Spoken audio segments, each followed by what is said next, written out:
All right, so good evening and welcome to day 33 of our Sahaja Yoga meditation course. It's my pleasure to welcome all of you tonight. And yesterday we looked at the qualities of the spirit, and today we are going to be focusing on the heart chakra in its three different aspects of the left, right, and center. Before we begin tonight, there are a couple of announcements that I would like to make. First is that if you are here for the first time or if you're just a beginner, please send a message to our help desk in the chat, and they will assign you to a separate breakout room where someone will help you with all the stuff that you've missed out on. And the second thing is pretty important. So A lot of us don't really have a proper name on our Zoom account. And so that makes it difficult for us to really identify who's there on the call and who's not. So it's my humble request that if you can, please send a message in the chat to the help desk with your first and last names. So you could just type your first and last name and then send it as just that name to our help desk. And so that will help us identify who's there and who's not.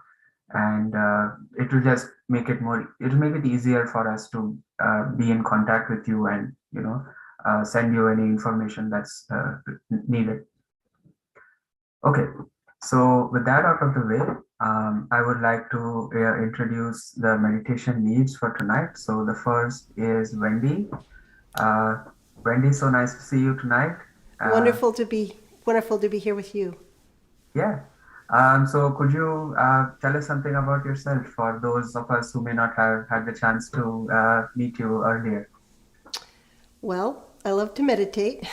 I guess you already knew that. I live Yes. in Los Angeles, and have been running the center here for a number of years, and then we ended up going to Zoom after COVID began, and that's been a real adventure.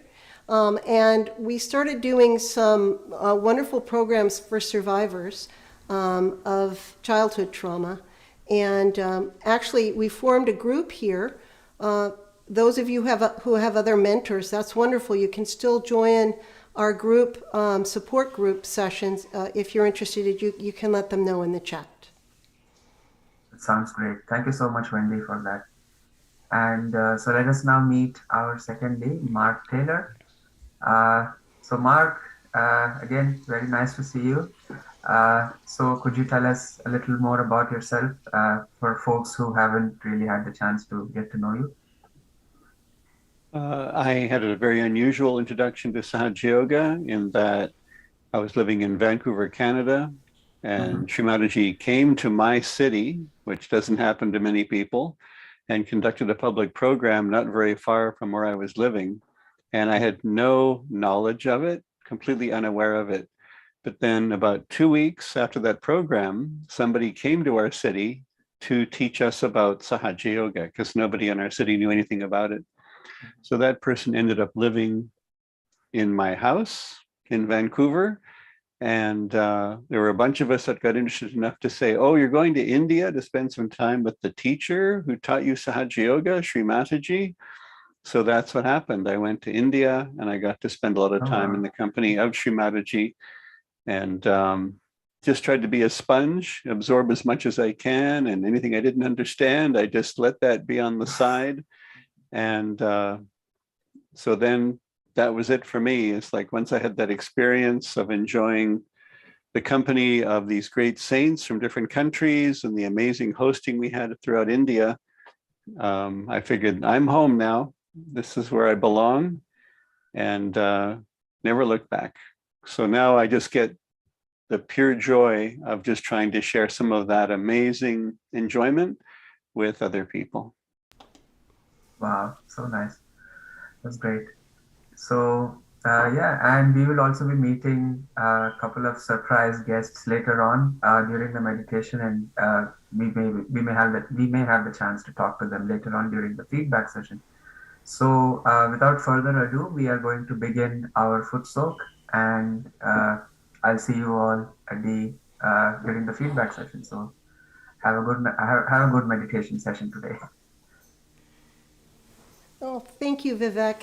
You're so charming and you set such a wonderful meditative mood. So here we are, day 33. We're going to take a deep dive into clearing our heart chakra. And you might ask why is it so important to clear the heart? Well, it's simple because when we clear our heart, it's so much easier to go quiet.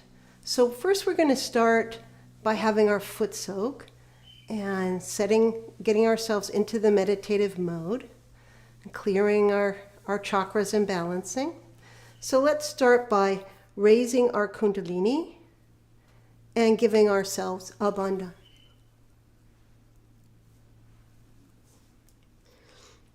And as we do this, we can see if we can feel the energy rising within us and being tied above the top of our head.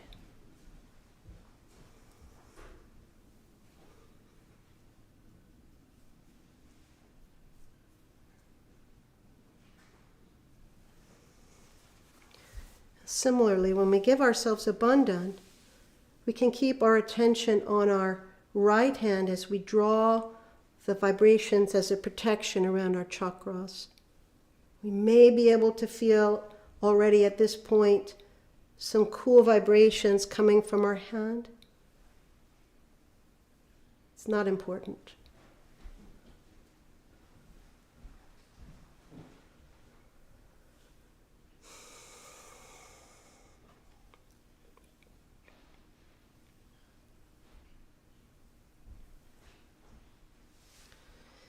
And now we're going to give vibrations to our foot soak bucket, so we can just bend down towards our foot soak bucket and give it a bandhan in a clockwise motion. And then hold our hand above the water and see if we can feel the water go cool.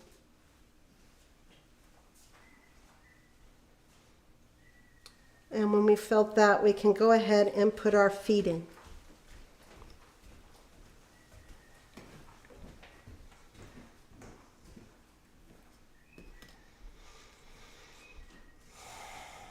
At the beginning of any time we sit to meditate, it's good to take our attention inside and simply see how we're feeling.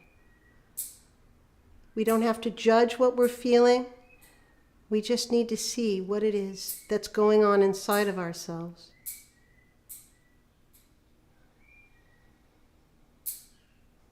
For some of us, it helps to close our eyes to do this.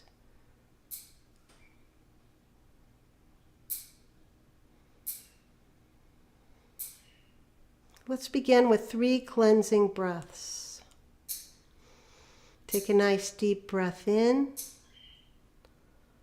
Slowly hold it for a few seconds and then exhale. So we'll do our 3 cleansing breaths together.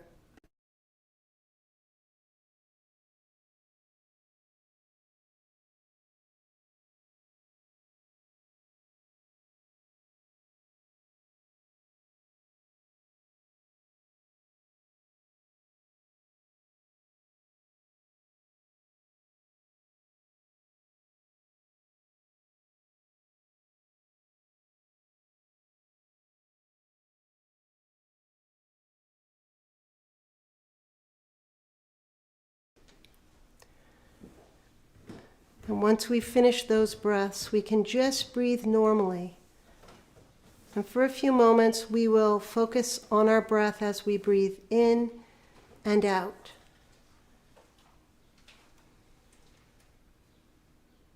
And this automatically brings our awareness into our heart chakra.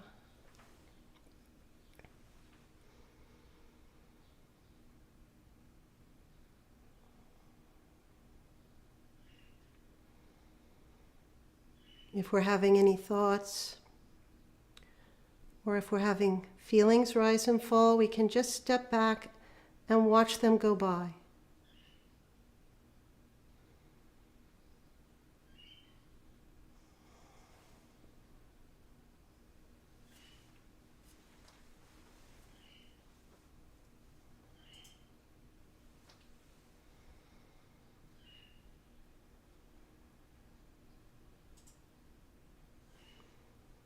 Now let's take our right hand and just point it towards the Mother Earth.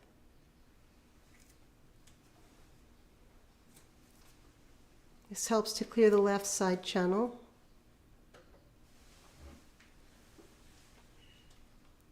And let's just desire in our hearts to be light and free from anything holding us back.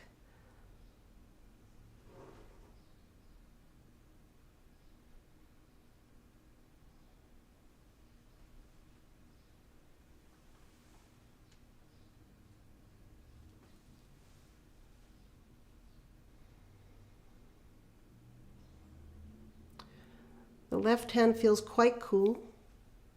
So now let's bring our right hand palm up.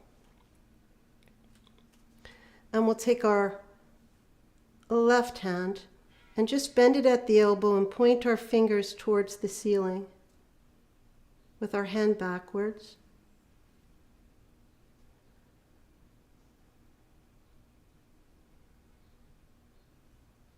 And let's just say 4 times,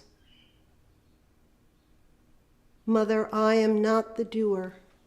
And while we do this, we're really surrendering our thoughts. We're surrendering our right side, all of our planning, all of the myth that we can change the world by thinking. We're surrendering that. So let's say together 4 times, Mother, and we're talking to our Mother Kundalini. Mother, I am not the doer. Mother, I am not the doer. Mother, I am not the doer. Mother, I am not the doer. Mother, I am not the doer.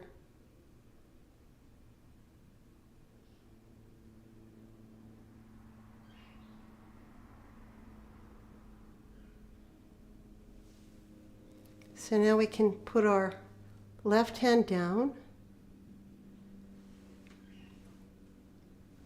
Very gently, with a very gentle focus, see what we're feeling in our hands.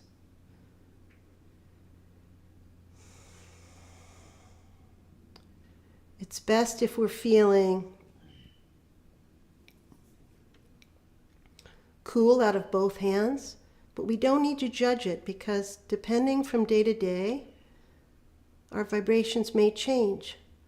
But what's important is that we are watching and aware of what's happening within us.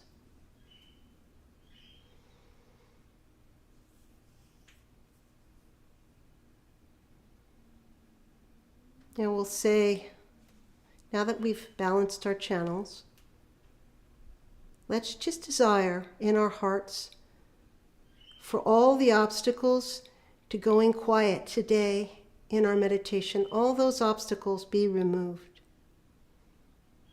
And this is the quality that happens in our Muladhara chakra, the removal of obstacles to our ascent. So let's very gently put our awareness at the base of our spine.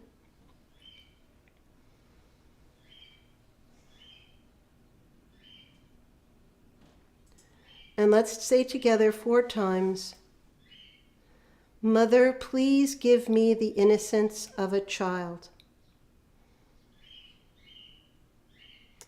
Mother, please give me the innocence of a child. Mother, please give me the innocence of a child. Mother, please give me the innocence of a child. Mother, please give me the innocence of a child.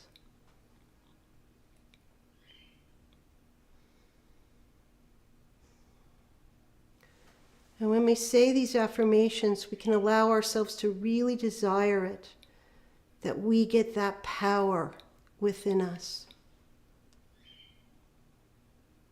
So let's just desire.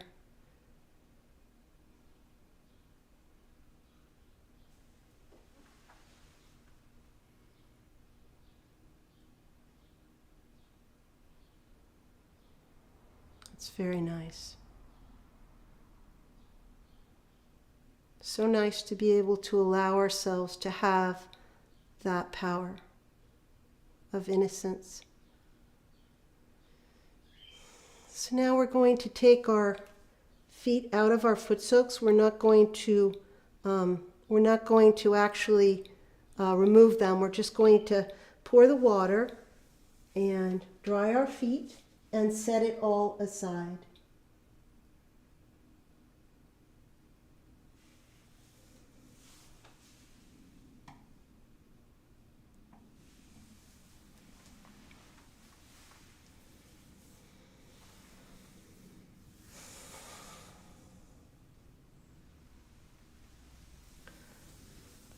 while you're completing doing that, I just want to introduce a little bit about what is so important about the heart chakra.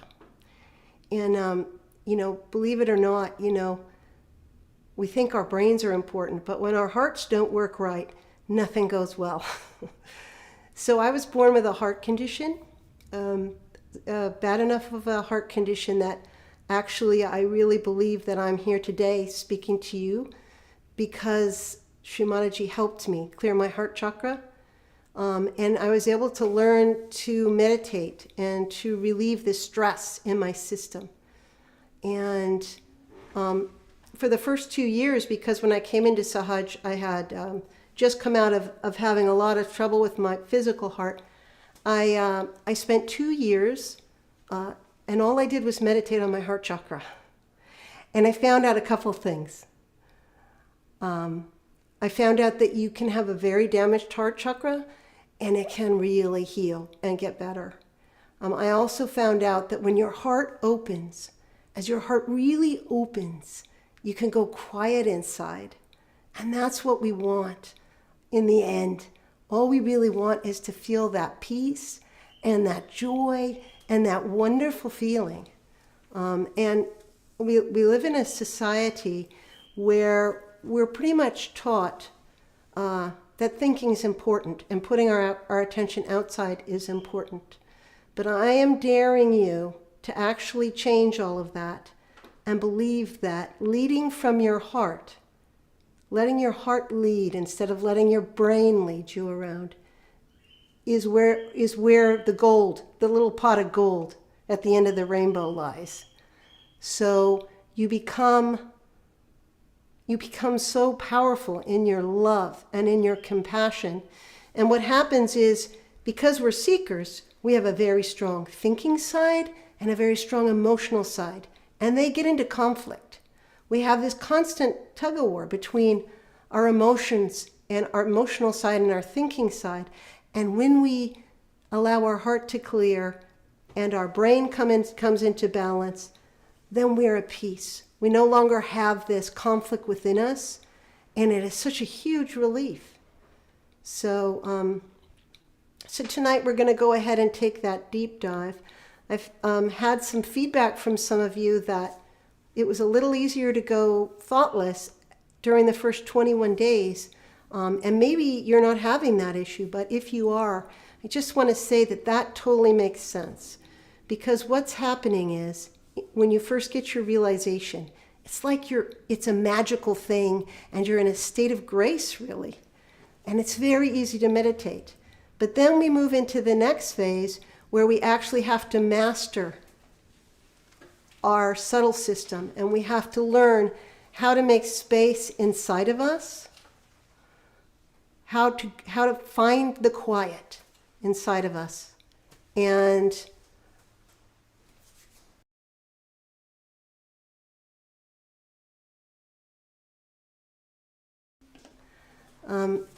we need to find the quiet inside, and we're going to try to do that tonight by a really in-depth meditation, and we're going to have times where we have 5 minutes of silence, where we can see if we can touch it, because Shri Mataji's explained that even a few minutes of going completely silent will transform you inside. It's like a miracle.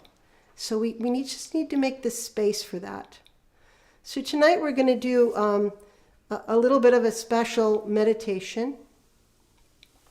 My husband's going to join us, and we are going to do a combination of clearing of the heart chakra and singing of some simple songs that also help the heart to clear. And we're going to just very briefly change the camera to include him. And he's always been here. He's like my better half, so he's always with me when we do meditations. And he's just a behind-the-scenes guy. He's a little shy. But fortunately, we've got him to agree to play the guitar a little bit for us on this part. So let's sit comfortably. Let's sit nicely. If you wear glasses, you might want to put your glasses on, because what we're going to do is we're going to do a combination of closing our eyes and focusing our attention inside. And then we're also going to learn some very vibrational songs, and the sounds of the words actually help the heart chakra to open. So we're going to focus on each side of the heart. This is my left side of my heart. Of course, it's flipped in the camera, but the left heart, and we've learned about that this is where our spirit resides. This is where we feel joy. We have that feeling of detachment, that we can step back and enjoy everything. It's a wonderful feeling. And we've gone over the center heart, and this is where we have courage, the power of bravery and courage within ourselves. And it's a very powerful thing to feel strong in your heart. And this is the place where we want to work on that. And then, of course, the right heart, where we have a sense of responsibility for others, of leadership. And, who do we love more than those who can solidly lead us when through times of difficulty? So this is a quality of the right heart.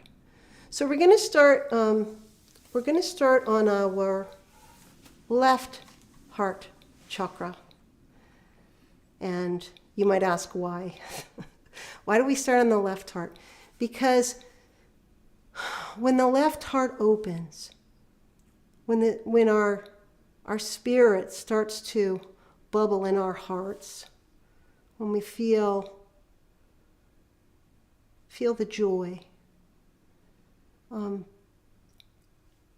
this opens the gateway. This opens everything within us for our meditation. So we're going to start. Let's close our eyes for a minute. We'll put our right hand on our left heart. And we're going to just learn what it's like to actually put our attention inside a chakra. We've put our hand here to help us, our attention to stay focused, also to give vibrations. But we really want to put our awareness in our physical heart. And by putting our awareness there, our chakra is already starting to relax and open.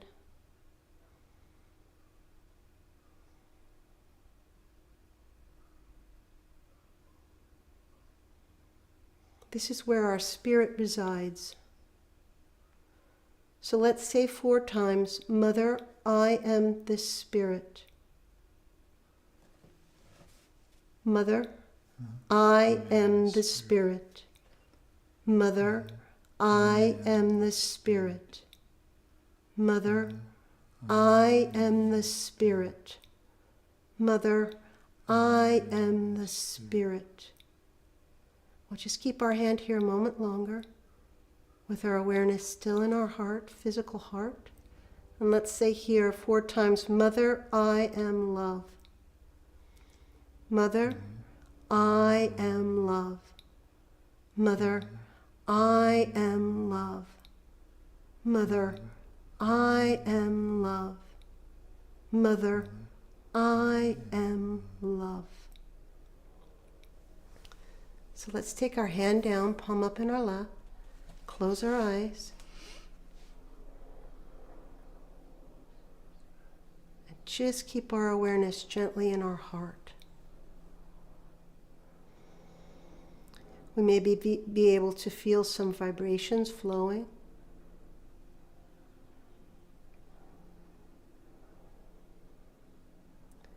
We may be able to feel a feeling of well-being.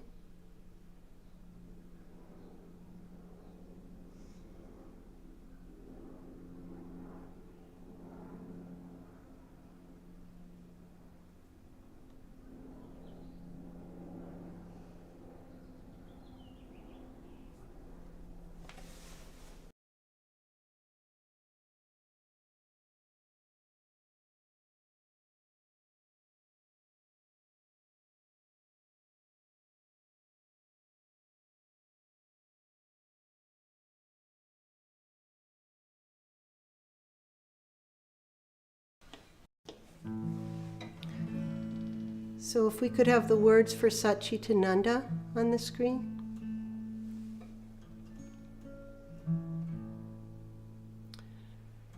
So this is a powerful, I like to call it a singing mantra. Satchitananda, truth, consciousness, and bliss. This is the quality of our spirit. This is the quality of the left heart. It's also singing to the Father. We have our Mother Kundalini, and we also have our spirit, and the spirit is our Father within us. So it's also praising this quality of the Father within us. So we're going to sing it, hopefully slowly enough for you to sing along. It's not important to sing it very well or anything. It's really important that the vibrations of the words help to open our left heart chakra. Okay?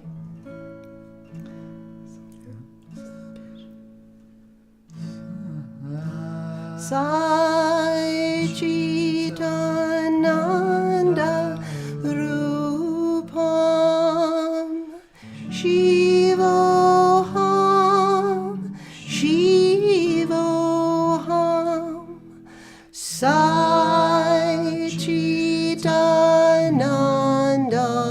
Rupam Shivoham Shivoham Satchitananda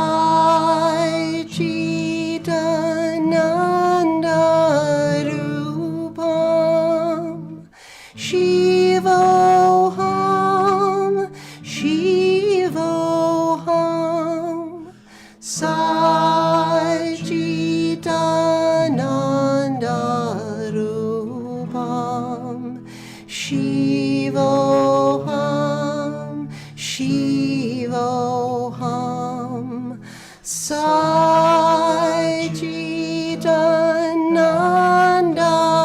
Rupam Shivoham Shivoham Satchitananda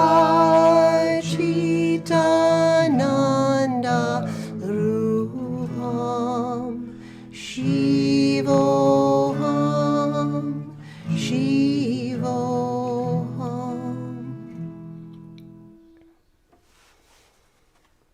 Now again, we can close our eyes and take our awareness inside of our heart chakra, on the left, physical heart.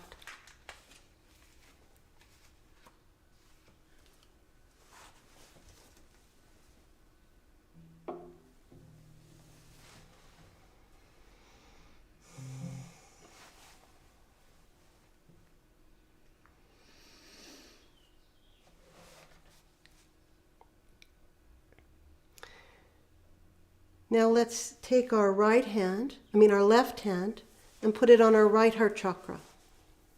Our left hand on the right heart.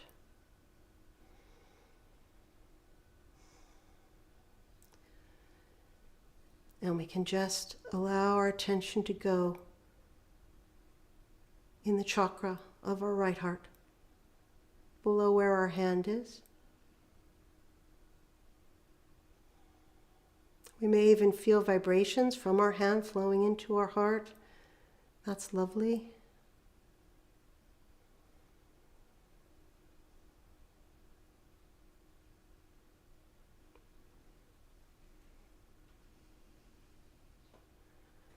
And the qualities and powers of this right heart chakra is being a good, responsible person, a good leader, someone that people look up to, and having that quality.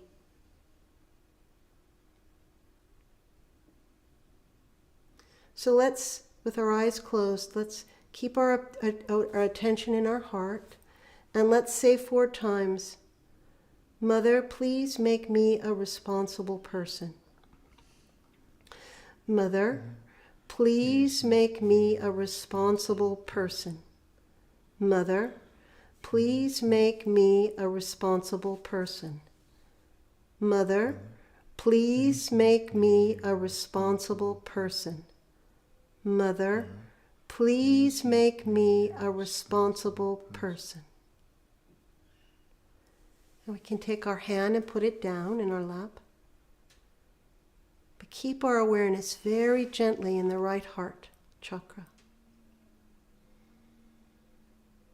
If your awareness keeps being pulled away, then very gently bring it back. No need for an intense focus, just a gentle focus.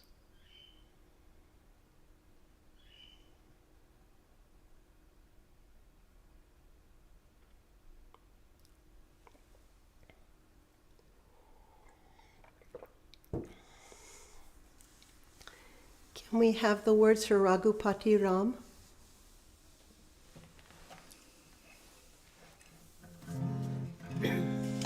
Oh, you have the keyboard? Yeah. What's the pitch? Okay. Raghupati Raghava Raja. That's wrong. Raghupati Raghava Raja Patita Pavana Sitaram. Raghupati Raghava Raja Ram Patita Pavana Sitaram. Sitaram Jai Sitaram. Jaja Pyare Tu Sitaram. Sitaram Jai Sitaram. Baja Pyare Tu Sitaram. Ishwara Tere Naam Sabaku Samati De Bhagavan. We'll take it a little slower. Raghupati Raghava Raja Patita Pavana Sitaram. Raghupati Raghava Raja Ram Patita Pavana Sitaram. Sitaram Jai Sitaram. Baja Pyare Tu Sitaram. Ishwara Tere Naam Savaku Samati De Bhagavan. So let's just keep our eyes closed for a moment.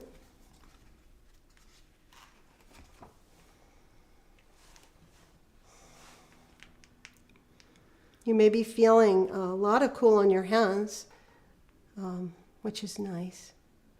But let's keep our awareness in that right heart chakra. And this song is about, again, about the Father, about the greatness of the quality of the Father, and being connected to something greater than ourselves, a greater consciousness.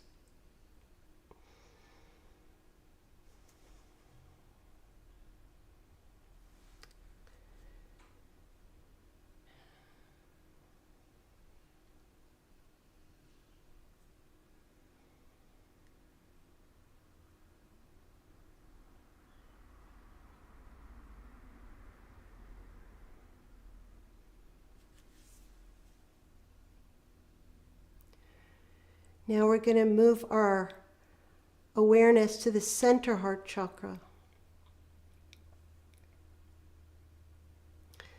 Our Kundalini is our mother, but we also have an evolved great mother quality that is in our center heart, that has all the love of a mother and the fierceness of a mother protecting her children. And it is this protector that establishes this feeling of courage and bravery in our center hearts. What a wonderful quality to strengthen. And we all deserve to feel our own powerful courage within our hearts. So let's take our right hand. I'm going to put it on the center heart, above our sternum bone. Just allow our attention to go in our heart chakra, our center heart chakra. And to encourage this, we can just breathe a little more slowly. Just a little slower and a little deeper. Just to be aware of the air going in our lungs into that center heart chakra.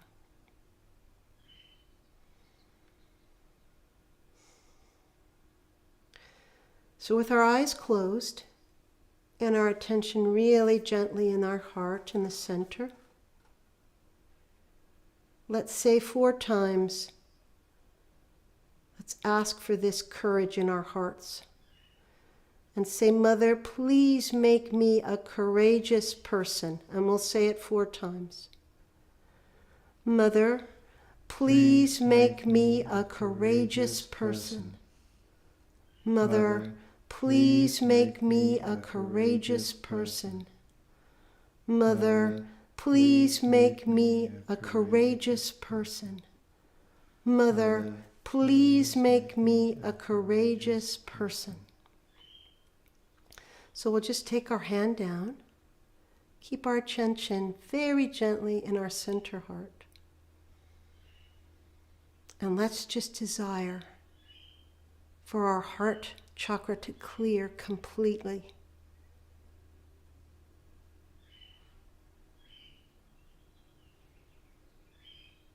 For the love, the compassion, the courage, and the joy to all combine as one.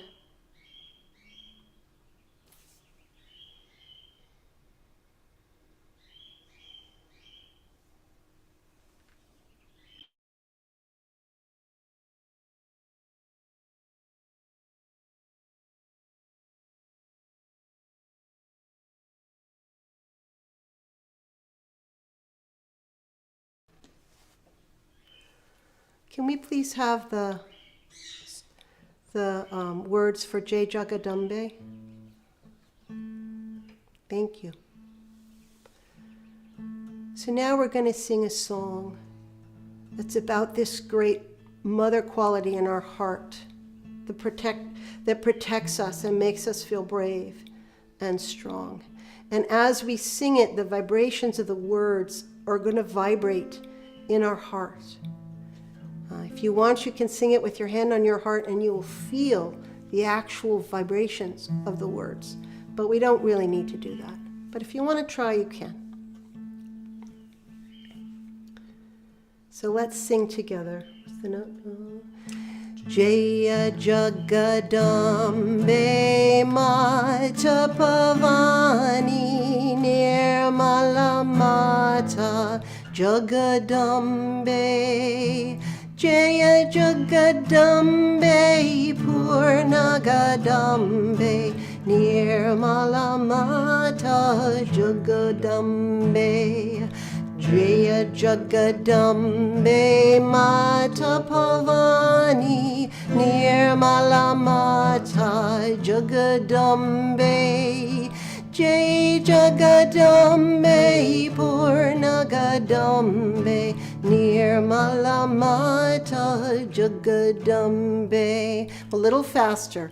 Jaya Jagadambe Mata Pavani Nirmala Mata Jagadambe Jai Jagadambe Purnagadambe Nirmala Mata Jagadambe.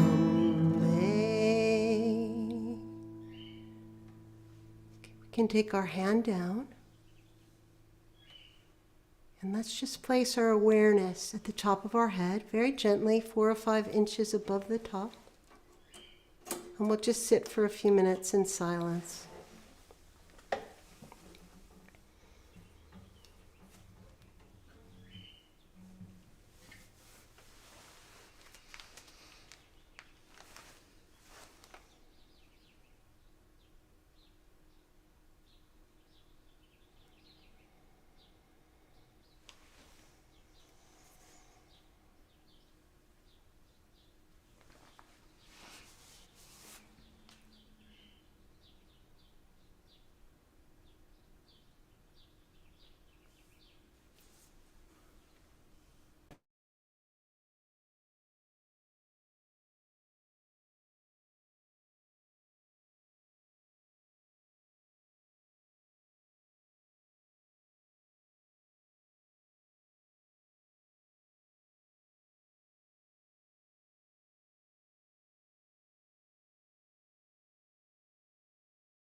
So when you're ready, you can gently open your eyes.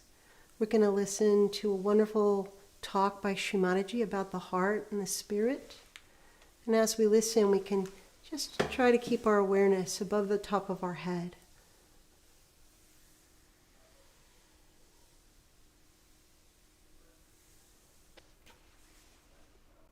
The awareness becomes so collectively conscious that it becomes part and parcel of you. Who is the other? The feeling of otherness goes away. Now people talk big things like, we are all united, we are all brothers and sisters and this and this. You must have heard all these speeches, and when it comes to wars, they will fight. But in this, you cannot fight, because who is the other? You can't fight your nose, you can't fight your hand, you can't fight your fingers. Nor do you help anyone. You don't help anyone, because supposing this finger is in trouble and this hand presses it, does it help it? Nothing. This is neither obliged nor this is helping. This is one. That feeling of oneness, that you are part and parcel of the whole, is established. Because of that feeling, that is such a tremendous feeling that you are part and parcel of the whole, that you get cured. The curing comes because of that innate understanding by your being that you are not alone, you are part and parcel of the whole. You are a cell of the whole body of God, or you are a microcosm of the macrocosm. This is not just a psychological or a rational thing, but you just become. You just become. You can't help it. And when you are that, you just don't feel you are helping anyone. I mean, it's just like you see one cell acting for another cell. The whole thing works in such a homogeneous way. No fighting, no quarreling. On the contrary, you enjoy each other. You just love each other. And you just see the good points of another person. You don't see the bad points. You forget the race, you forget all creeds and everything you forget. Because, you see, a nose doesn't say, I am higher than the hands. Does it say? Or the feet do not say, I am lower than the hands. They all are required. Supposing there's something wrong with the feet, you will just try to help.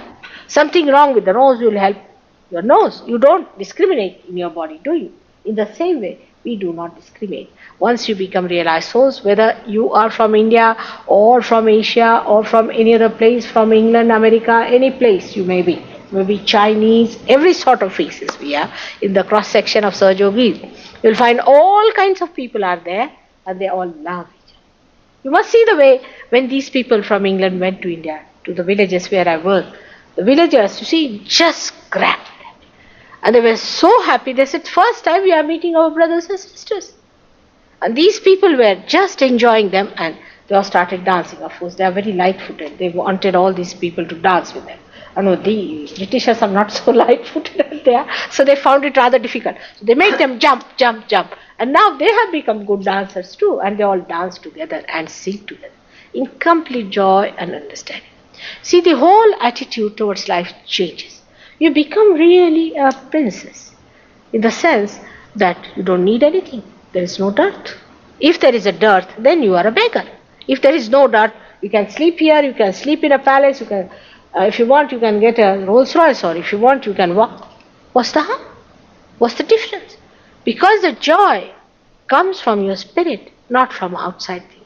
The whole idea of comfort changes. The whole idea of luxury changes. It's all completely changed because you enter into this new dimension. And that's what happens to your awareness, that you become collectively conscious. The enlightenment gives a human awareness a new dimension by which you are collectively conscious. Now, emotion gives us happiness. You see, if you love somebody, you feel happy, and you meet that person, you feel happy, and you want to bestow all your love on that person. If your children are there, you want to love them and give them love. But before realization, this joy is limited. For example, husband-wife relation I can understand, but about children, like in India, you see, they love their children so much that they will even sell their country for their children's sake. The love becomes like a possession. It becomes a love-hate relationship. You see, they love so much that they come to hate. It's a funny thing, but it happens. Why? Because it has limitations. Love has limitations. It's not infinite. But when you get your love enlightened, you get joy. There's no material give and take. But you enjoy each other. In Calcutta, first time, on my way to America, I had gone, I was staying in a hotel. There were other surgeons, 5, 6 surgeons staying with me in other rooms. And one gentleman came to see me and he fell at my feet and tremendous vibrations here. And they all rushed. Who has come? Who has come? I said, why? Tremendous joy started flowing our head, mother. Who is at your feet? They all rushed to me. I said, see this one. Ah, they all stood. Ah, what enjoyment, what enjoyment. He was enjoying, they were enjoying him. This is the first time you enjoy human beings because you can feel the vibrations of a person. What a beauty human being is, what a glory he is, what a blessing he is, what a creation he is, you realize only after realization. Before that, you judge him, oh, he has got long hair, he has got red hair, he has got long nose, all this. But then you just see him in a subtle way. What he is his vibrations. And so many people I've seen, Sahaja Yogis also, if they get somebody, they'll all rush there. The fellow is there and they are all taking vibration. For half an hour I'm tired now. I said, now finish it off. But no, they're just sucking like a child. First time you enjoy human beings. The joy which has not duality. Joy does not have happiness and unhappiness. Happiness comes to us when our ego is pampered. Unhappiness comes to us when our ego is damped.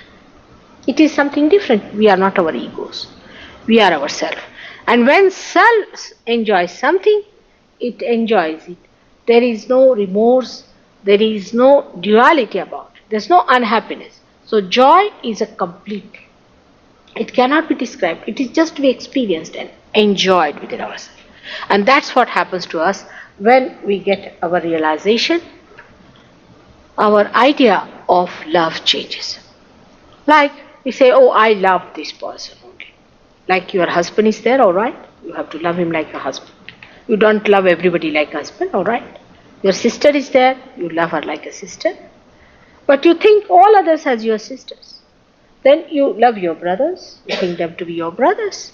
You love all of them. The love spreads like that. It does not rest in one place. It does not sort of stagnate. It does not coagulate. Supposing in a plant the sap is rising and it goes to one flower because it loves it and settles down there. The tree will die and the flower will die.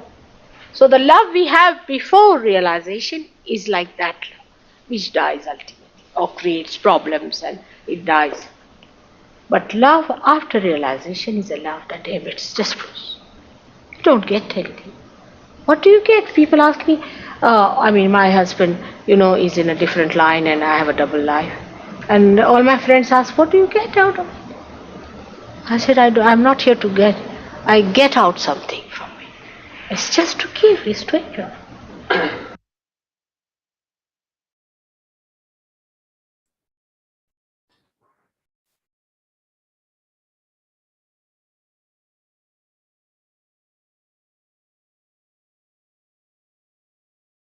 Let's sit together for a minute.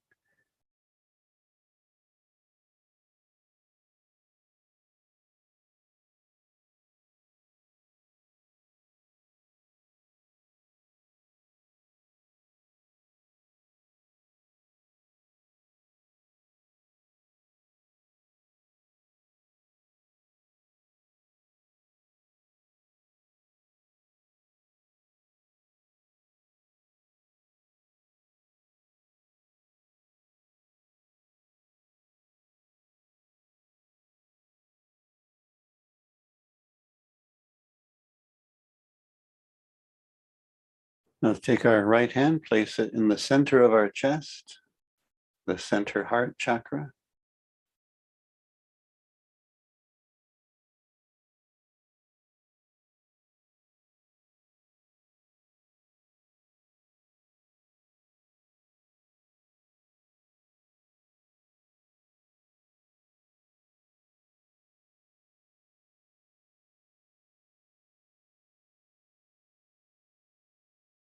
And we can just show the photograph of Shri Mataji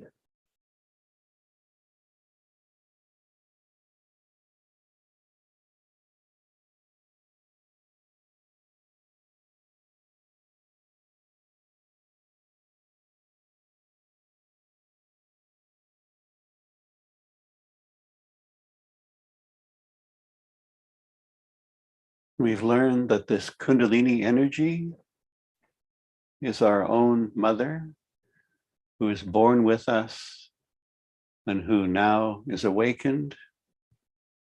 And she has only one job: to nourish us and to purify us and to help our attention reach that complete silence.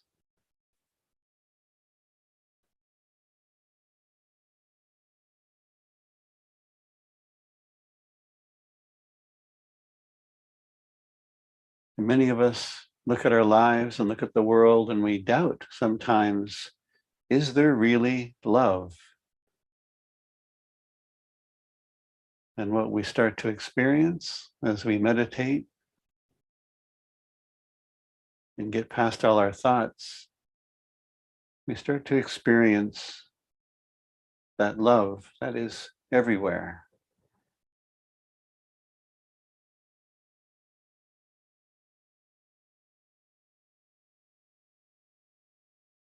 So now we ask,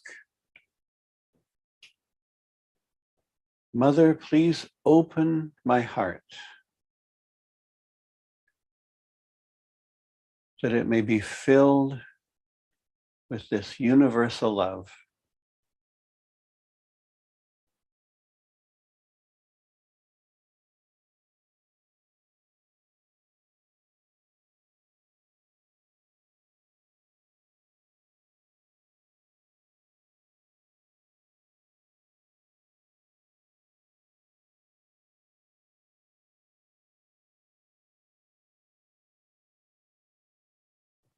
We can take our hand and rest it on top of our head.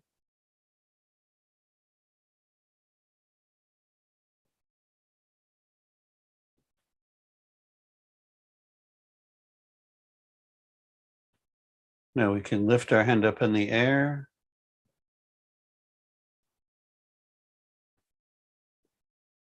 Without any thought, we see what we're feeling.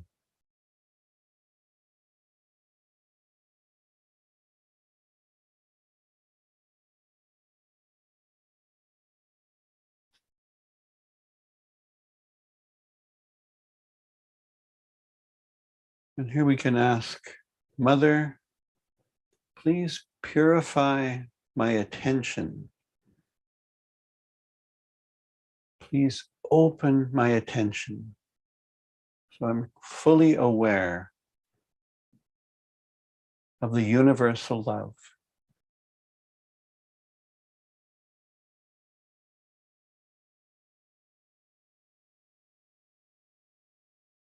It's there all the time. Let's see if we can be fully aware of that love.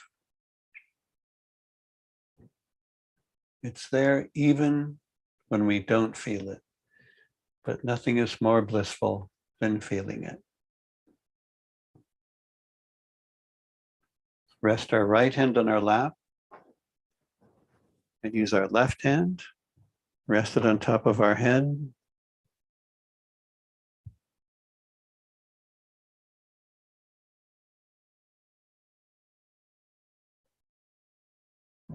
Now we take our attention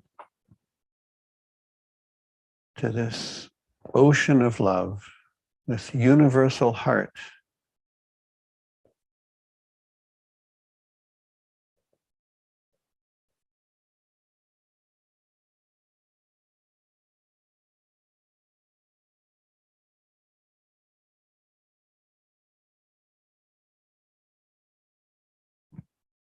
There's no technique, there's no idea or concept. There's just feeling that we are one with that love.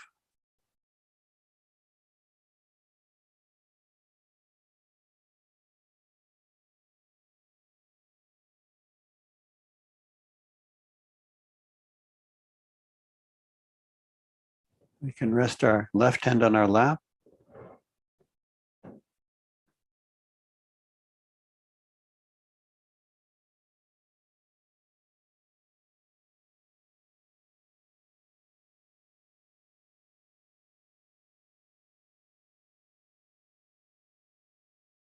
Now with our attention, let's see if we feel that pure divine attention above the top of our head.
Take our right hand, place it on top of our head.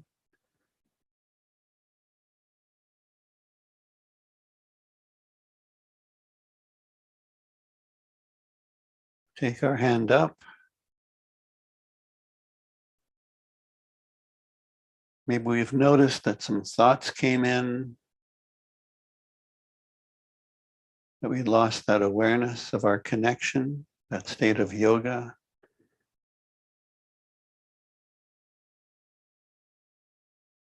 This all-pervading attention forgives us every moment.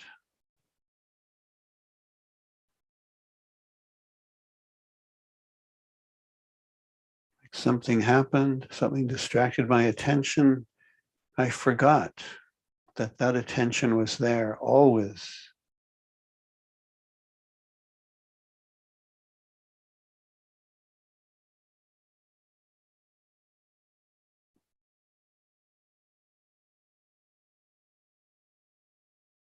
So we just keep bringing our attention to that height.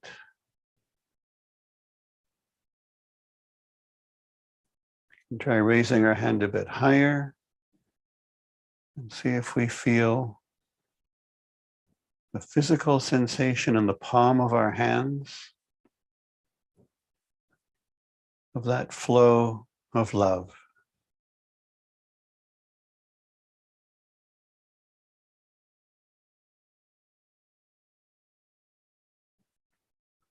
And rest our right hand on our lap once again.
We've learned we have a left and a right channel. The left is our power of desire, what we want, and the right is our power of action.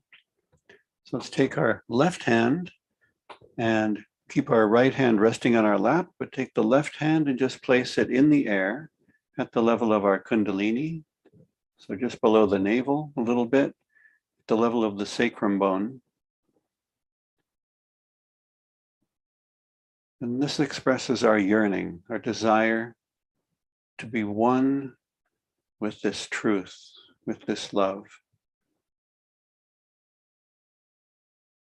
So we can feel that mothering power, that energy of the kundalini within our body.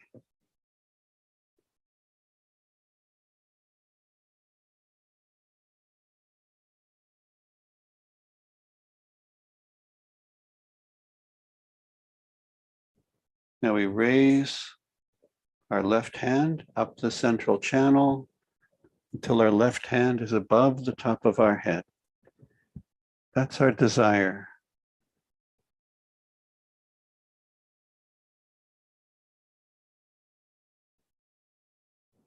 So now we'll take the right hand and express our willingness to also do something about it.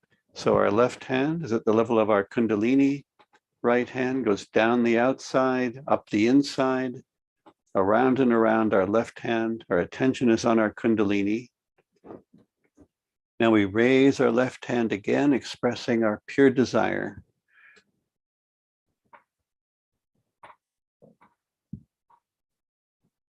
We want to establish that connection. Do it a second time.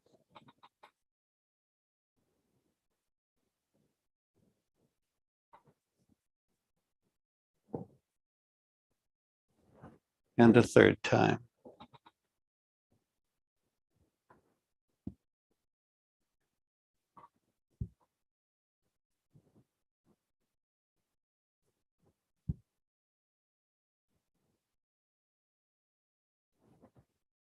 Now we want to protect our attention. So we take our right hand, place it at the left hip, and bring up this arc of protection to the right hip, back over the top of the head, back to the left hip, 7 times.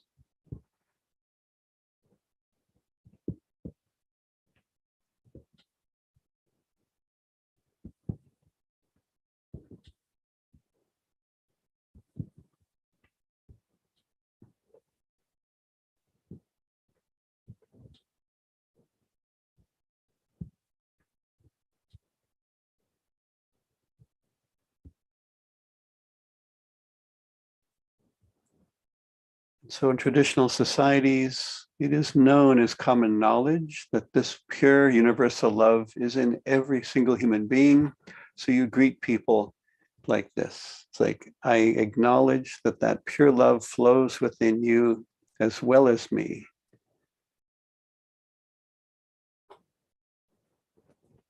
So thank you for this chance to meditate with you and enjoy all of your vibrations and your pure attention.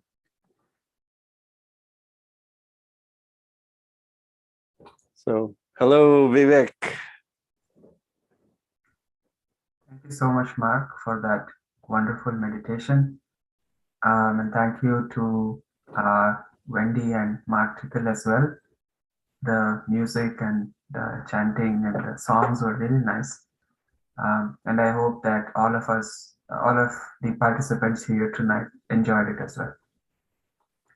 So let us take a look at what announcements we have for tonight. So tomorrow, we are going to be focusing on the Vishuddhi chakra, particularly the left side of the Vishuddhi, so the left Vishuddhi. And as you all probably know by now, it has the quality of our self-respect, which is harmed when you begin to feel guilty about nothing at all. So that is what we are going to be looking at tomorrow. All right, so the next point is the resources. Obviously, we have the website. It has all the handouts, all the recordings of the session, so please take a look at it. And so let me again take this opportunity to remind you that if you haven't already, Um, please put your full name as a message in the chat to our help desk, mainly because that helps us to identify you in case your Zoom name is something that is not a real name. Um, so that will be really helpful to us to know who's there and who's not, and get in touch with you, provide you with information, things like that. Um, and obviously, if you haven't done this yet, again, we would highly encourage you to fill the form out to get a mentor and get in touch with your mentor, meditate with them, ask them any questions you have.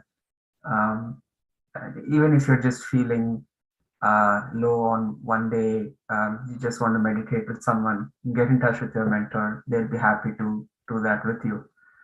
Um, So yeah, and obviously, uh, for our Spanish speakers here, please let us know in the chat. You can send a message in the chat and ask for a Spanish breakout room, and someone will assign you to a Spanish breakout room.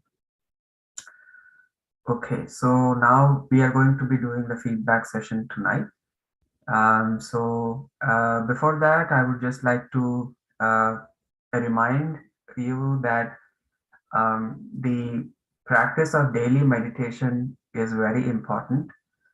It's good that you are getting the opportunity to do that through the group session here, but it is equally important to get a daily individual practice going. And so something that is really beneficial for that is morning meditation. Preferably if you could do it as soon as you wake up, um, obviously after your daily morning ritual. Um, uh, if you could do it early in your day, the good thing is that it sets you up to have a balanced day throughout. And you don't need to do it for too long, 15 to 20 minutes at max, until you get to that state of silence inside. You can feel the vibrations coming out. Just a very easy thing, but is very powerful and very important for us to establish that practice so that we can continue to grow. It's just like taking care of a plant. It's not, you don't need to pour too much water at a time, but you do have to water it frequently. Otherwise, the plant is going to die. And so we do have to meditate frequently. It's not necessary to meditate for long in one sitting, but to do it every day is definitely very beneficial.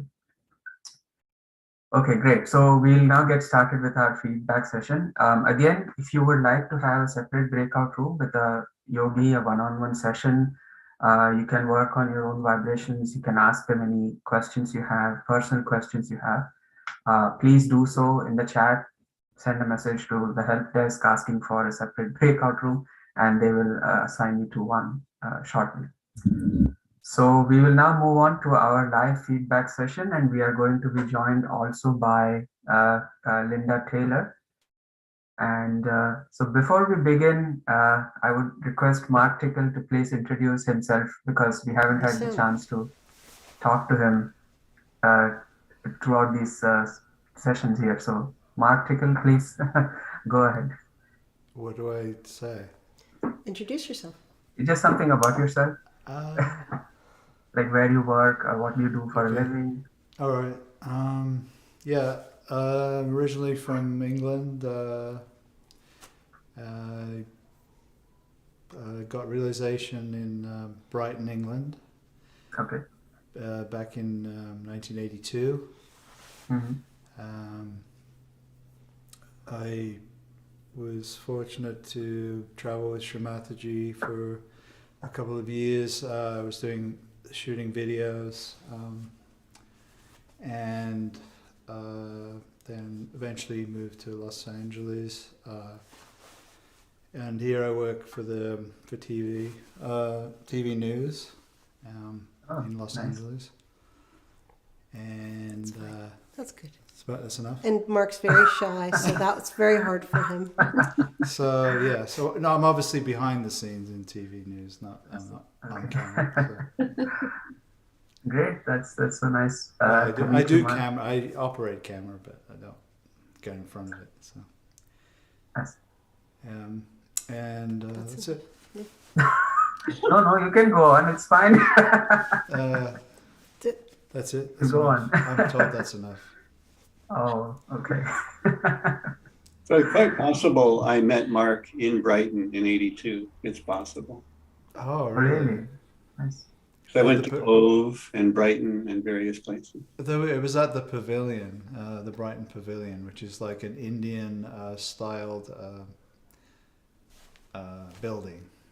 It's like not sure what the history of that thing is. Actually, he Shri Mataji came and actually walked through the audience during those early days and actually worked on Mark, held his hands in her hands until he felt the Well, vibrations. actually, that's not exactly true. Okay, well, you tell it. Uh,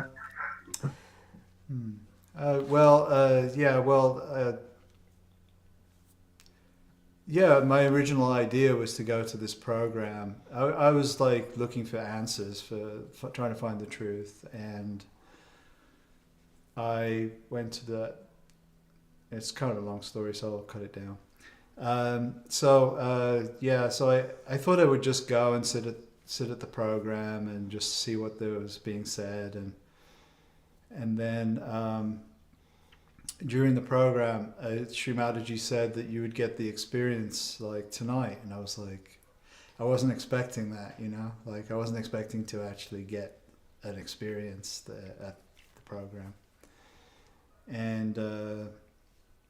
Yeah, so we went through just like the same as we've been doing here on this program. And when we basically, got to the Sahasrara and we were saying, please give me like self-realization, I actually had like the Kundalini was like, you could say like a bolt of lightning, or like, not like a bolt of lightning, but just like a very big movement, and it exploded on the top of my head, and I was just in nirvana, and I could hear Shri Mataji's voice, though she wasn't right next to me. I could hear her saying it's okay, like, and then eventually she would actually go around to the various people that were there and see how they were, and basically, work on, make sure they were feeling it. And she came around to me, and they said I'd been reading about this man called Gurdjieff, who was he wrote a bunch of books, and she said, well, he was okay, but he didn't tell his disciples that they needed to get this enlightenment. And that he was a realized soul. So she asked me to ask her if she was Gurdjieff. So I just, she held my hands, and I said, are you Gurdjieff? She said again. I said, are you Gurdjieff? She said again. Anyway, it was like on the third time she said again, and at that point, the energy came, I just came, and I couldn't say anything. I was basically just blasted with the vibrations of it, and then she just said, "Oh, he's all right," and she walked off. So and that was it. Any more of the story, or is that It's enough? fine. We would like to hear, Wendy. It's okay. And there was and there was a guy who was telling me about it, and of course it was life transformational. Like I felt completely like, now before I was like, all of a sudden I felt like I was connected to everybody, like before. And they said, oh, when you're ready, you can come and see somebody, like maybe in a month. And of course, the next day I was trying to find the Sahaja Yogis, trying to find people that, anyway, but yeah. So for me, it was no doubts for me, so. So did you wait a month? No. No, I went the next day. Actually, what happened was I went home and I tried to meditate, but it wasn't, you can't get back to that same experience right away, because like you get that first experience and then you sort of have to do a little bit more of the work. So, and there was a lot to, with Shri Mataji, she was always, the vibrations were very strong. So you were always transformed. It was always like a transformational experience to be around. And so basically I tried to meditate, but felt a little frustrated because I couldn't. So that's when I went looking to try and find the Sahaja Yogis, and I did. They told me that there was a meeting like the next week or something, so I went to that. Great. And we are also glad that you did. You're here today. All right. It was, I have to say that when the first 19 years I was married to Mark, he could barely say 2 words, and I had no idea what he was thinking. And now, actually, there's too many words. There's a lot, right? No. It's so nice to hear, to listen to him. It's not at all. All right, so we'll take turns later, like throughout this feedback session, one by one, we'll discuss more with each other. But let us open the floor to any questions or experiences that our participants have for us. So if you do, please raise your hand on Zoom and I will get to you. If you have any questions, any experiences you would like to share. No questions? Was the meditation that good? All right. If not, then perhaps we could, listen to more of our. Oh, there is one. Okay, so Cheryl, please go ahead. Would you please turn on your video? Hi. Hi. Hi, everyone. So nice to see you. Thank you. It's just been so beautiful for me. But I do want to say something. Today or this evening, there was coolness on my legs. Mm-hmm. Is that something that occurs? I mean, yeah, sure. I just, I've kind of struggled with always getting the coolness on top of my head. Sometimes it's there, sometimes it's not. But when it's there, I don't want to move my hand down. I just want to keep it there. When Mark says, okay, put your right hand down, put your left, I'm like, no, I'm staying with this. But I had the coolness on my legs. Mm-hmm. And I thought, okay, is that just me? Is there a draft open? Is there a window? Did I leave a window open? I just had to share that. That's really all I have to say. And I'm just so grateful to be here. And I know the other night, Kathy put in the chat room affirmations for clearing the chakras. Mm-hmm. And I printed it out. I immediately went to it. She didn't say she was putting it in, but it just came up and I immediately printed it out. And I have to say that those affirmations are really helpful for me because I'm analytical. Not that I try to be, but it's just my way of trying to understand things.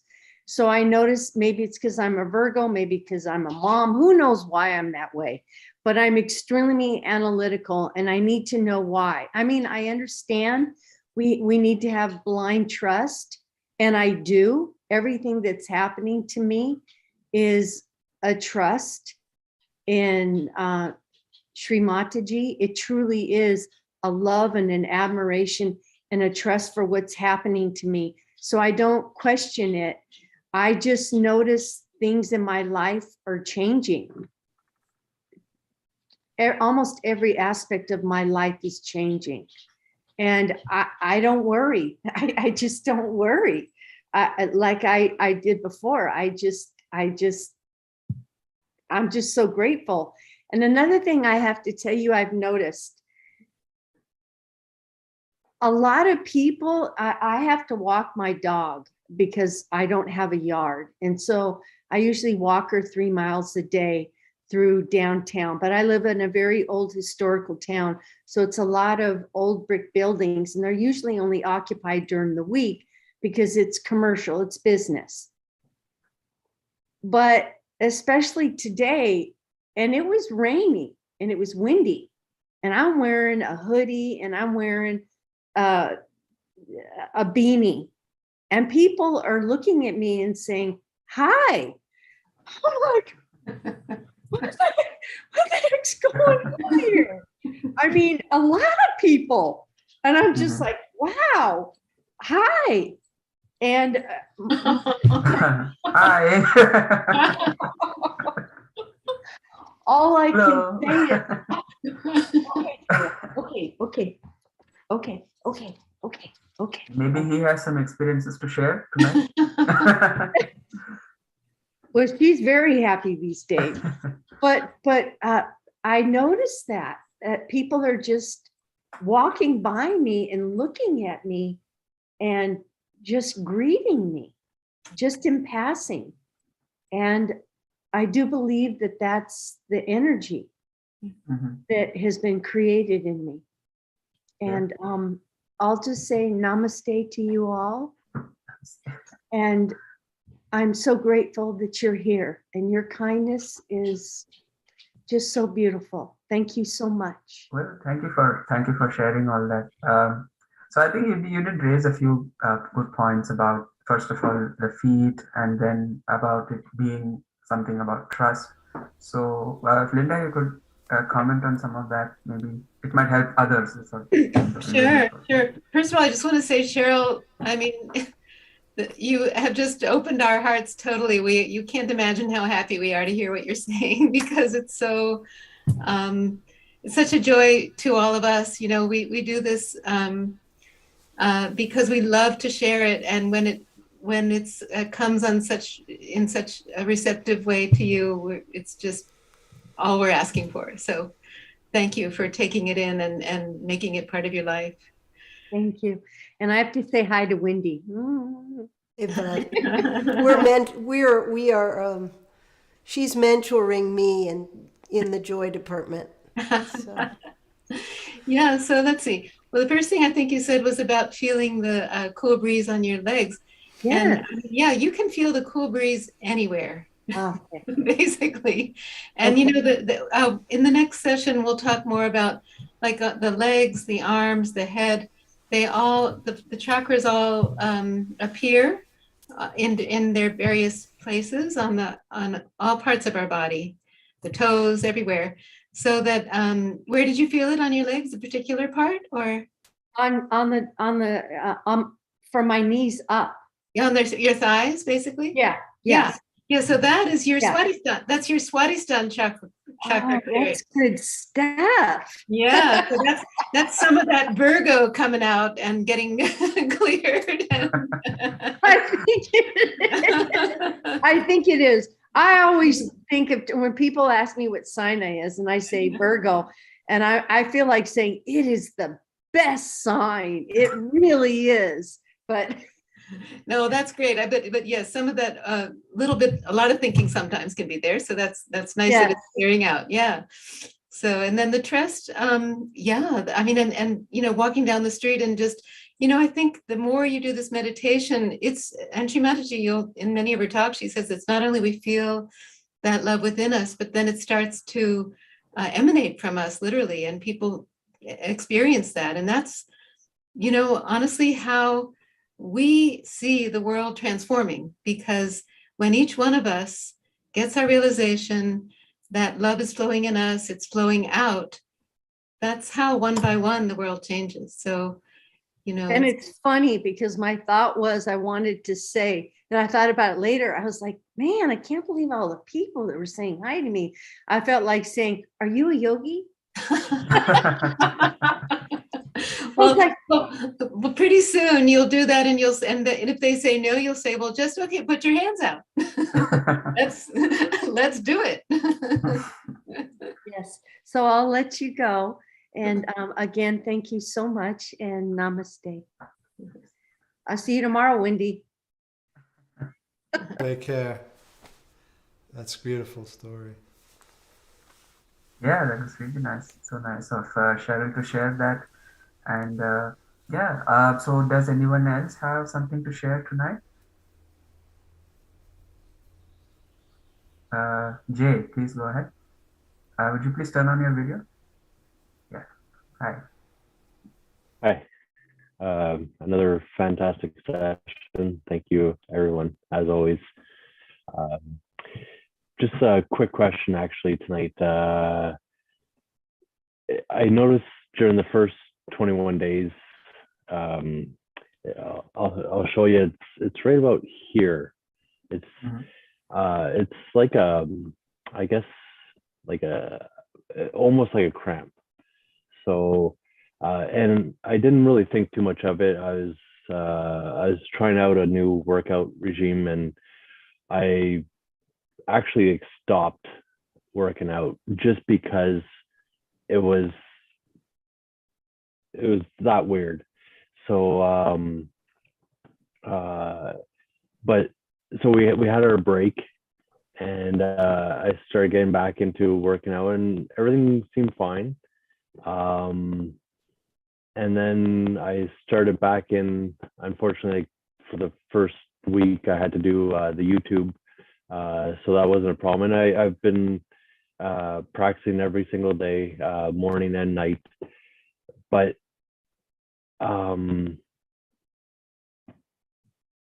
it, like I've mentioned before, when I was on YouTube, I don't get such a feeling when I'm on Zoom, when everyone's doing it together. It really does affect me that much, and that feeling started coming back again. And it, like I was on yesterday, I was on today, and like sure enough, it's back again. And it's not like a painful feeling. Like I said, it's like kind of like a tightening of the muscles, and it's always in the same spot. And I was just wondering, like that would be my heart chakra on my left channel. Is there something blocked there, or is my body trying to tell me something? Or please, anything Yeah, that would make sense of this. Wendy, would you mind telling us the answer? I knew you were going to ask me. Can you point again to where that is? It's so here's my pec. So it's right underneath. I mean, I would say that's definitely your heart, but it's really interesting because I had a spot on this on the right side, just below my shoulder blade, where I had for some reason, I had a very similar type of thing, and I felt it for a while, and eventually it cleared, and it was vibrational. And you can give it vibrations by, you just take your hand, it looks like it's under here, but take your hand and put it on that spot, Okay. and give it vibrations. And let's do it right now. Let's close your eyes and put your awareness on that place within yourself. And let's completely surrender worrying about it. We're going to surrender the whole thing because we know it's going to spontaneously work itself out, and we don't have to do a thing. We don't have to worry or do a thing. Can you feel it starting to relax a little bit? Physically? Let's put our attention in the heart chakra itself, and a little bit higher in the chakra itself. And let's just desire to be the spirit, to be free.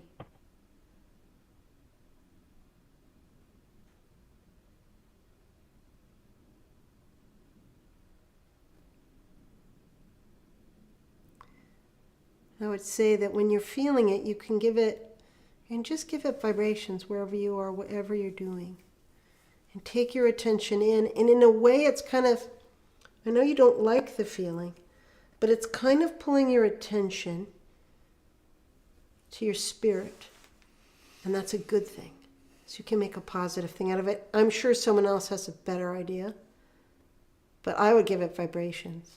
And I would also give it a little bit of time to clear. I don't know why I had the similar thing on the other side. I'm sure it was my heart. I had a great father, so I don't know why. But it will clear. The vibrations just sort of clear it eventually.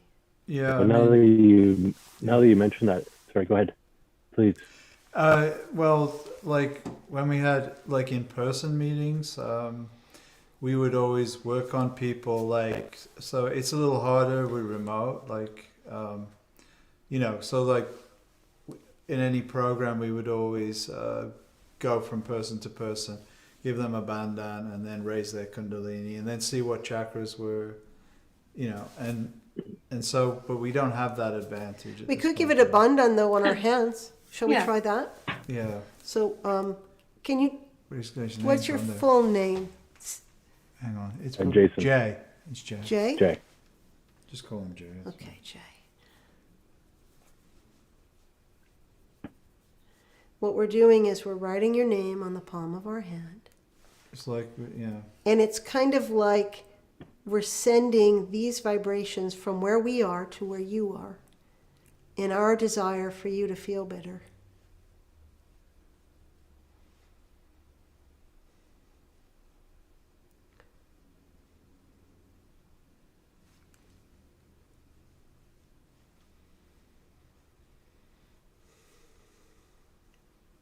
By the way, I'm amazed that you're sitting in the morning and in the evening. I'm very proud of you. I don't even know you, but I'm very proud of you. It feels like it's moving vibrationally. Sometimes if something's really stuck, it won't move at all. And it does feel like it's moving to me. I don't know what other people are feeling.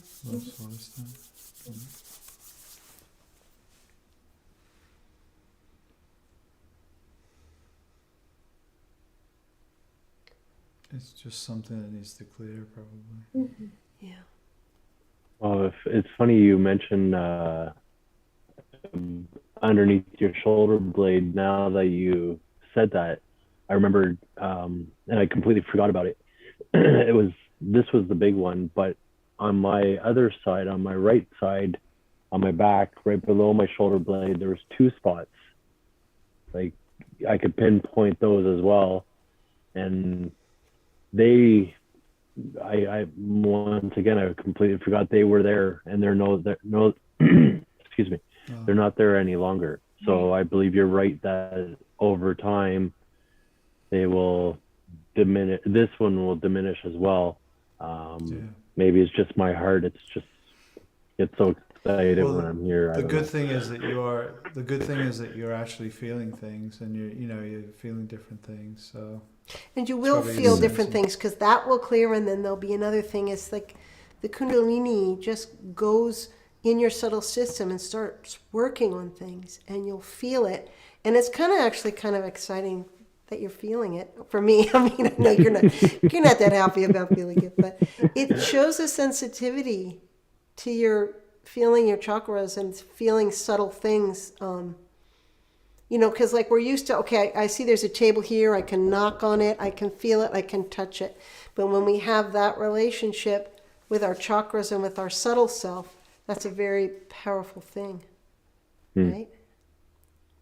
I am a little sensitive. Thank you.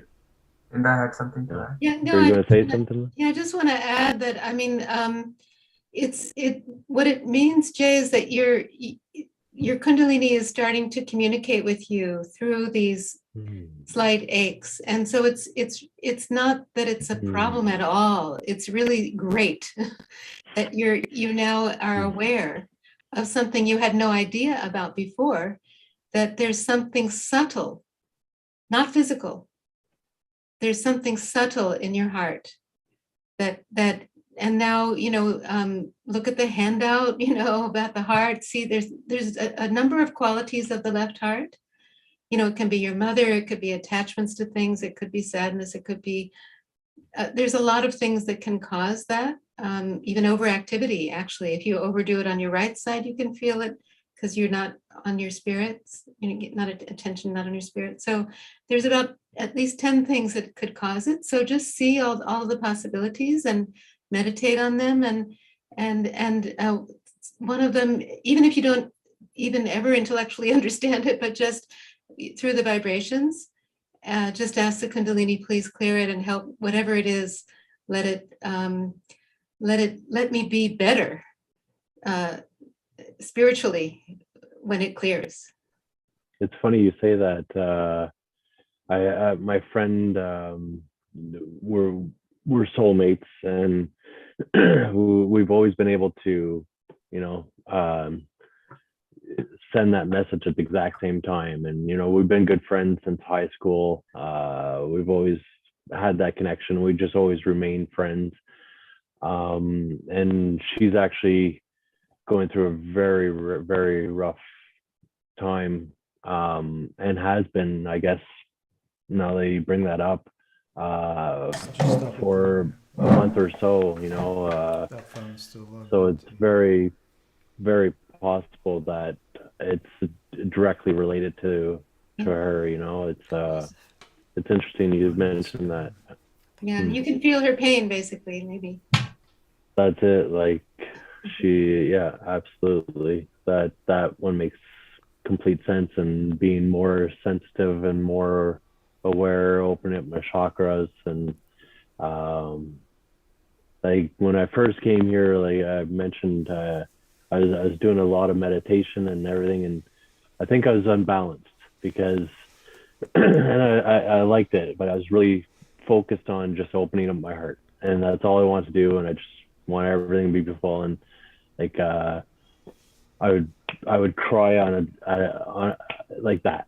And after doing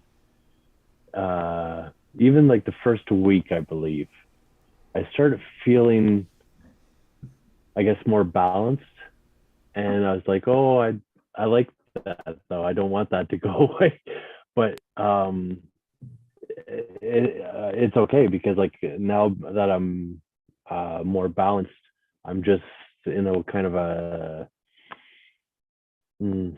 everything's, I still have all the beautifulness of everything, but it's more in a serene place now. So it's like it's funny how you move through the stages.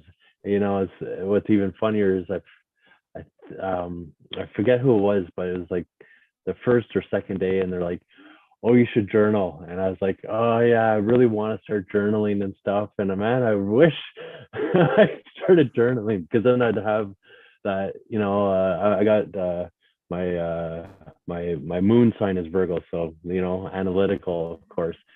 So I would have been able to go back through everything and really digest it all and see, okay, like, yeah, on this day, I remember that, and I can still do it, but not just as well as I wish I could. And so anyone new, I highly suggest a journal. I still have to get into it. But once again, thank you for your advice. It was all perfect. You're right, Wendy. It will go away in time.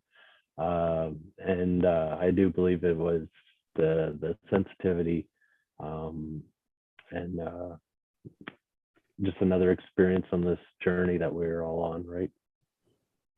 Absolutely. Yeah, that's wonderful. Thank you so much, Jay, for Thank sharing you. that. Thank you, Viva.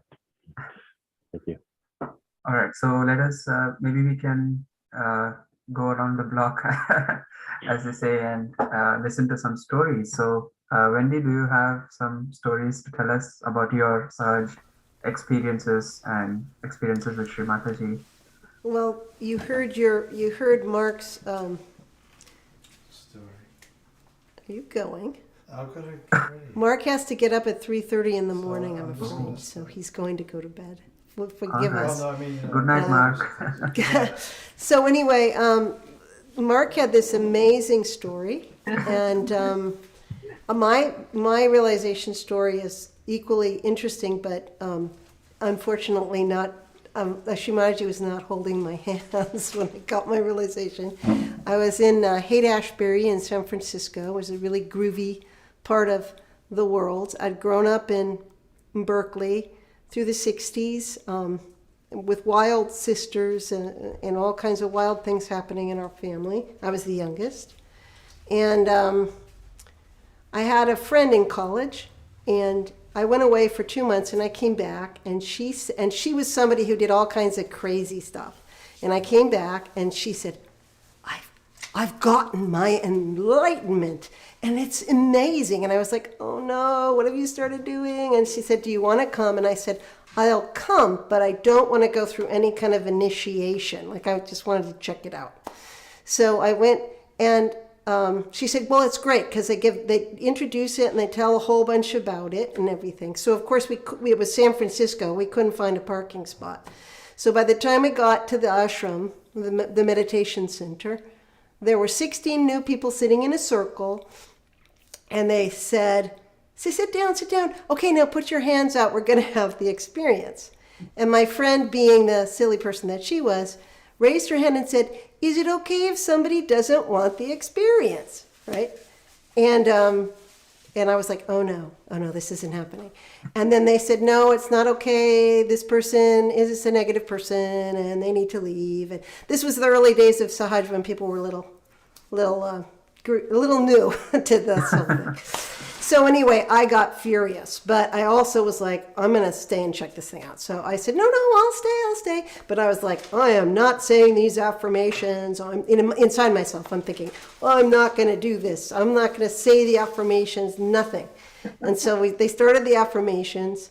And by the time we got to the Swadhisthana chakra, which is the second chakra, I had vibrations coming out of my eyes and my teeth, and I was just absolutely had this vibrational experience that was beyond anything I could deny, and I was blown away by it. And then they played a talk of Shri Mataji, and I saw her, and I was like, she's the real thing. These people are nuts, but Shri Mataji is the real thing.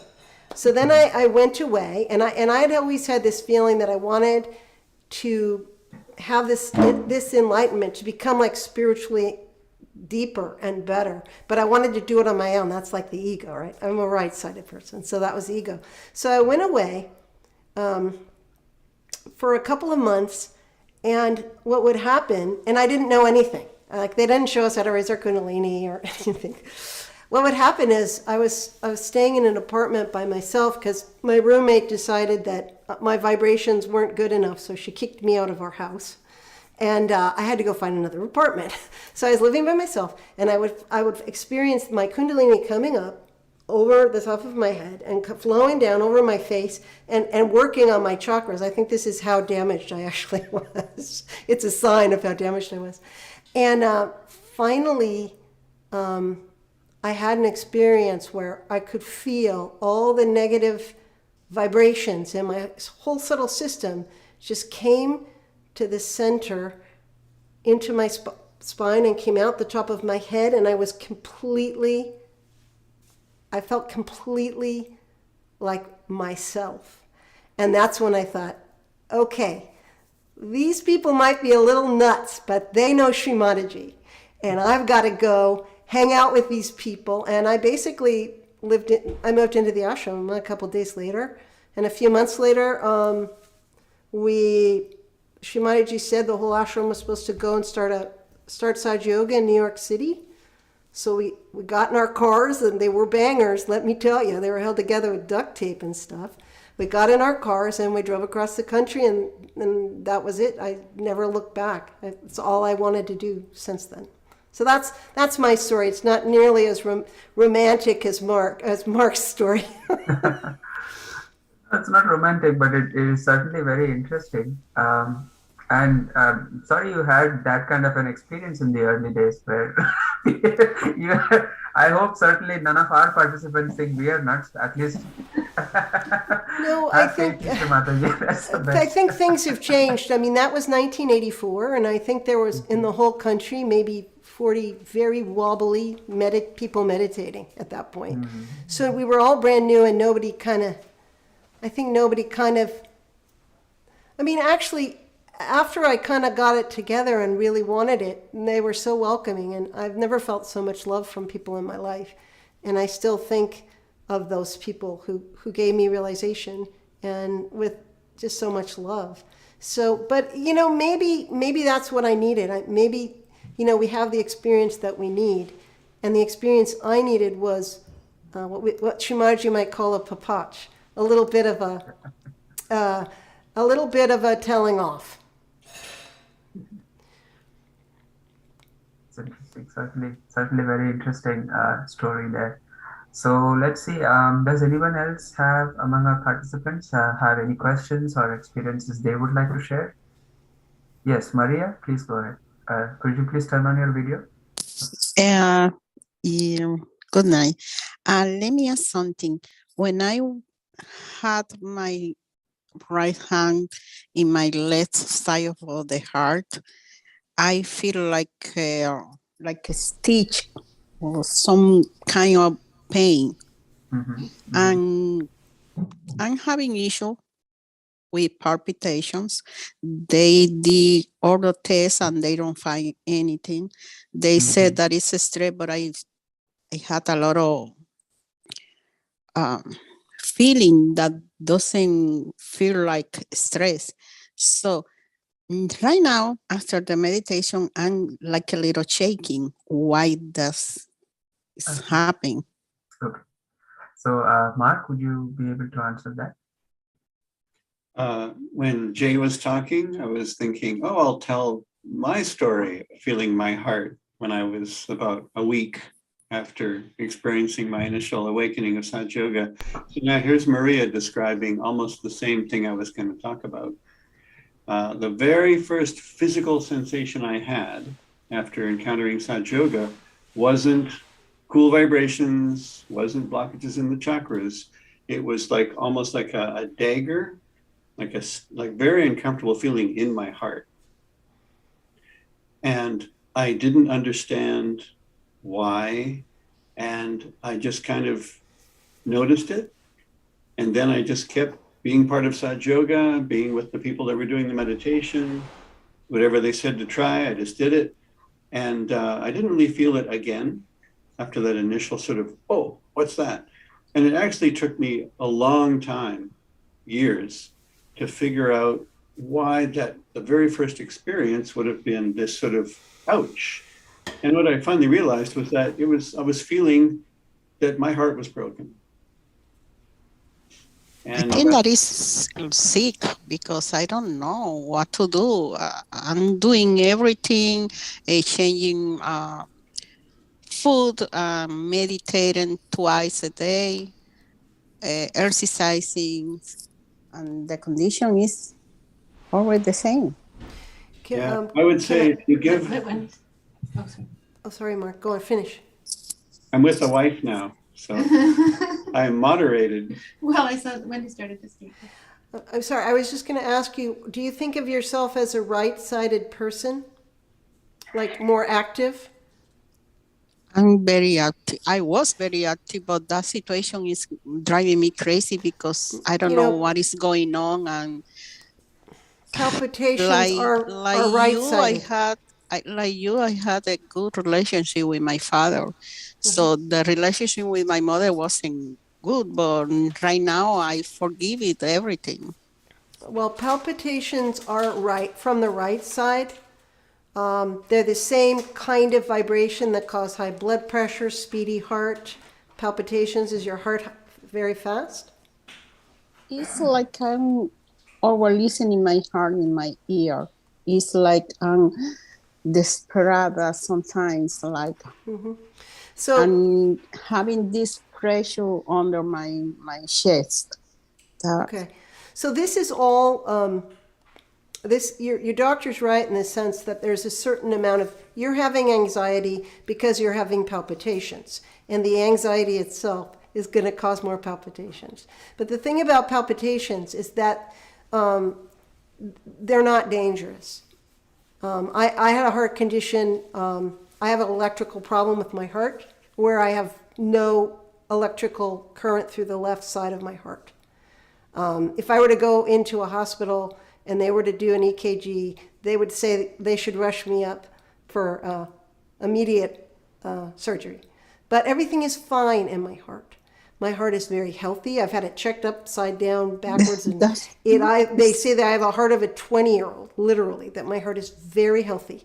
So just because you have palpitations or sometimes you have speedy heart, it just means you're a little bit too much right side, which is what I am.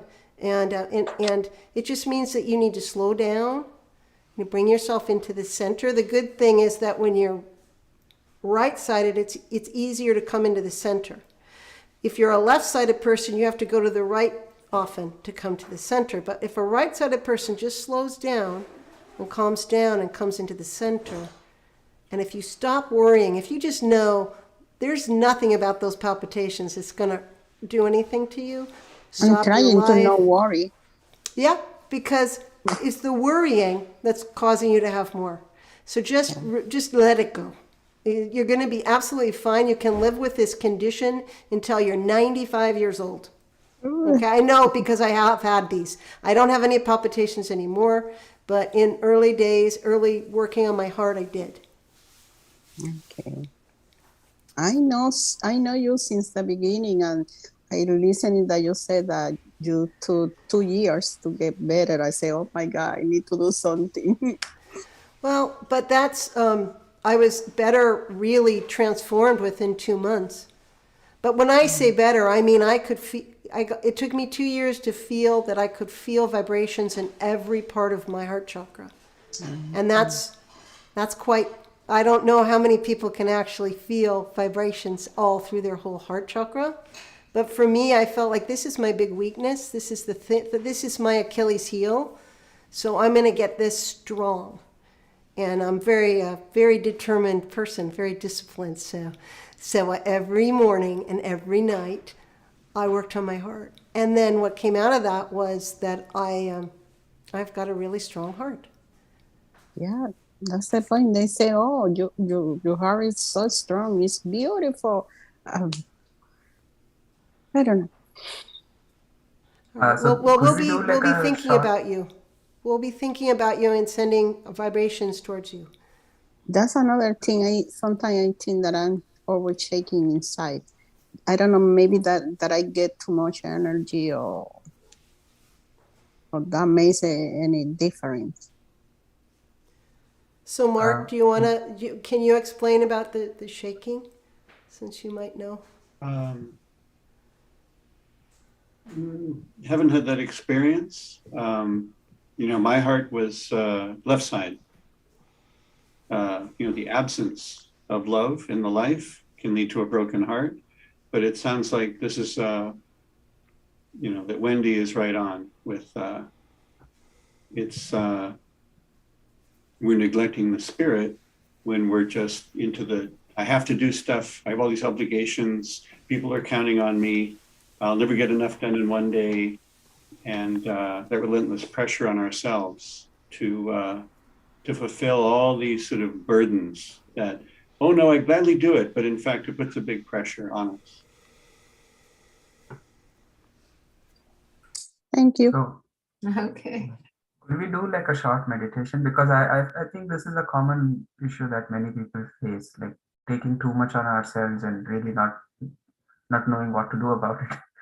So if Mark, you could lead us on a short meditation for this, just a minute or so now, that's it. All right. Just rest our hands on our lap and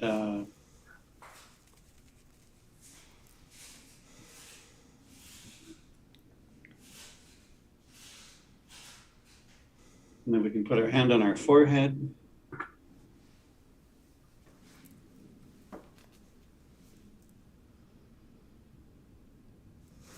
We want to fill our brain with vibrations.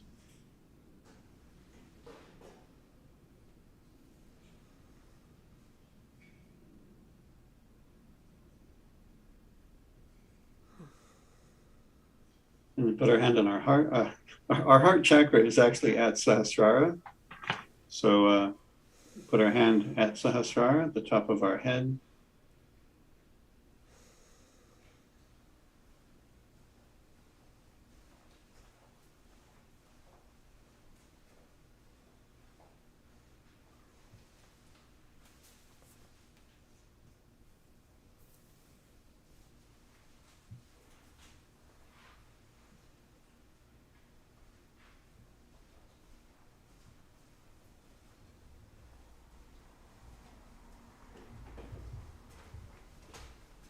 We can rest our hands on our lap again.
We're trained that we want to do something about problems. What can I do? What can I do? What effort can I put in to solve the problem? So we just take our right hand, put it above the top of our head. And what we're all realizing from doing this daily meditation is that things are working out. We're not doing it. It's being worked out by this attention, this pure love that's flowing.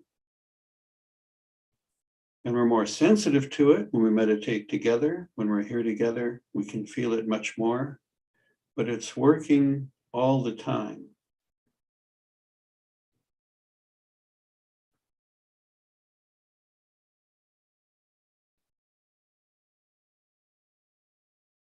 So that's where we're the guru of ourself, and we tell ourselves, have patience, it's working. And I allow it to work.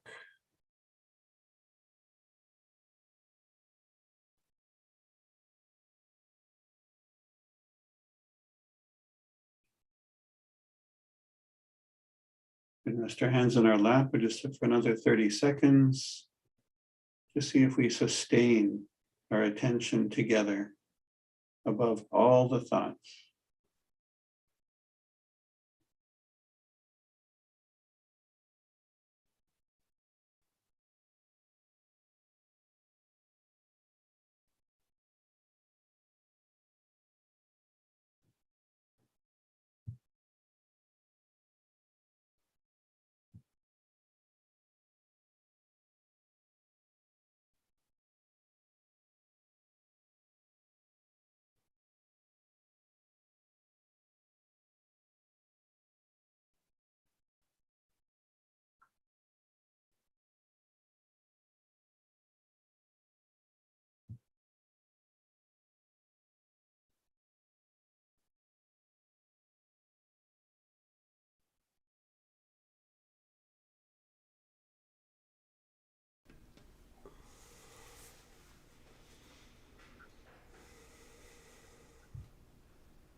Thank you so much, Mark. That was really wonderful.